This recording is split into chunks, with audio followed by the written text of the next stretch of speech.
Assalamualaikum warahmatullahi wabarakatuh. Perkenalkan, nama saya Zulman, prodi Ilmu Komputer kelas A, dan di sini saya akan menjelaskan sejarah peristiwa penting dalam perkembangan bahasa Indonesia. Jadi langsung saja kepada pembahasannya, yaitu yang pertama, pada tahun 1936 Sultan Takdir Alisya Bana menyusun tata bahasa baru, bahasa Indonesia. Setelah kemerdekaan Indonesia, tepatnya pada tanggal 18 Agustus 1945, bahasa Indonesia diakui secara yuridis, namun secara sosiologis kita dapat menyatakan bahwa bahasa Indonesia resmi diakui pada Sumpah Pemuda tanggal 28 Oktober 1928. Hal ini juga sesuai dengan butir ketika ikrar Sumpah Pemuda, yaitu kami putra dan putri Indonesia menjunjung bahasa persatuan bahasa Indonesia.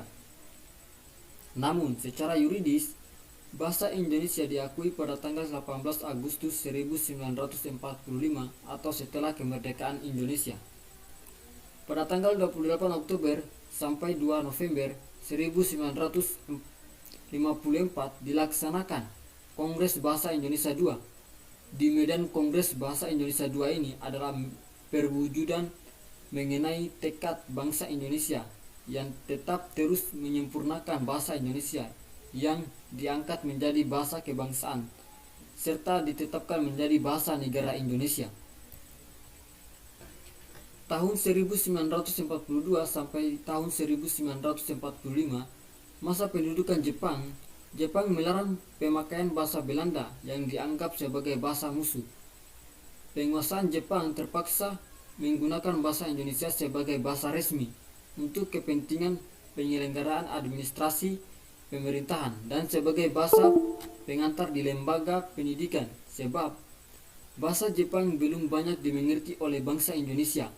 Hal demikian menyebabkan bahasa Indonesia mempunyai peran semakin penting.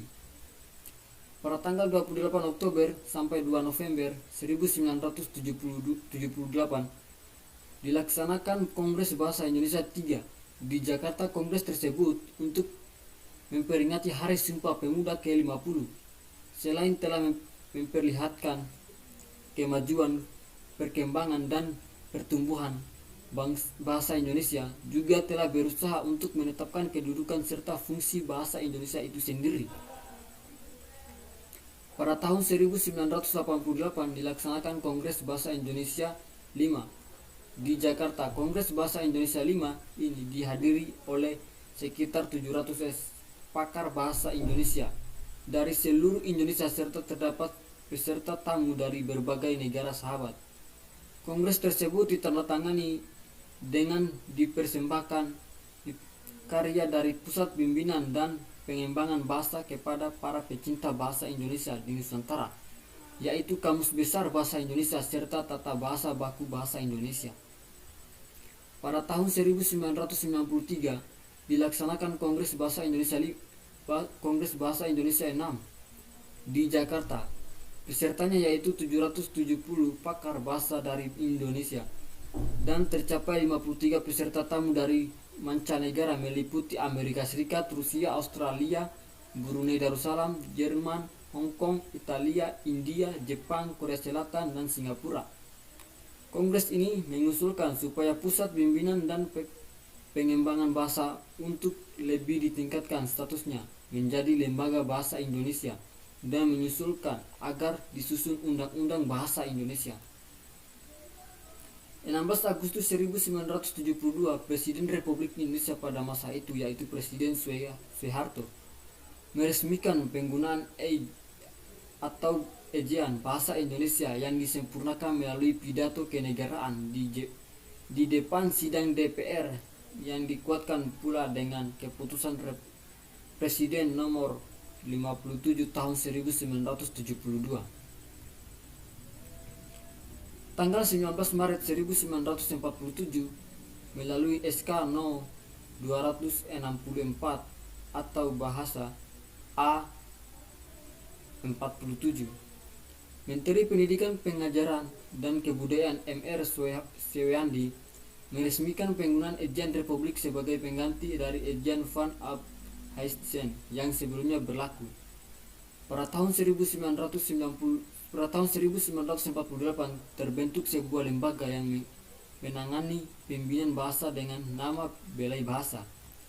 Lembaga ini pada tahun 1968 diubah namanya menjadi Lembaga Bahasa Nasional dan pada tahun 1972 diubah menjadi Pusat Bimbingan dan Pengembangan Bahasa yang selanjutnya lebih dikenal dengan sebutan Pusat Bahasa. Tanggal 21 sampai 26 November 1983 dilaksanakan Kongres Bahasa Indonesia 4 di Jakarta. Kongres ini dilaksanakan dalam rangka memperingati Hari Sumpah Pemuda yang ke-55. Dalam keputusan disebutkan bahwa bimbingan dan pengembangan bahasa Indonesia harus lebih ditingkatkan agar amanat yang tercantum di dalam garis-garis besar haluan negara yang mewajibkan kepada seluruh warga negara Indonesia untuk menggunakan bahasa Indonesia yang baik dan benar dapat tercapai semaksimal mungkin. Jadi video saya pada kali ini hanya sampai di sini. Lebih dan kurangnya saya mohon maaf yang sebesar-besarnya. Jadi saya tutup. Wabillahi taufiq wal hidayah. Wassalamualaikum warahmatullahi wabarakatuh.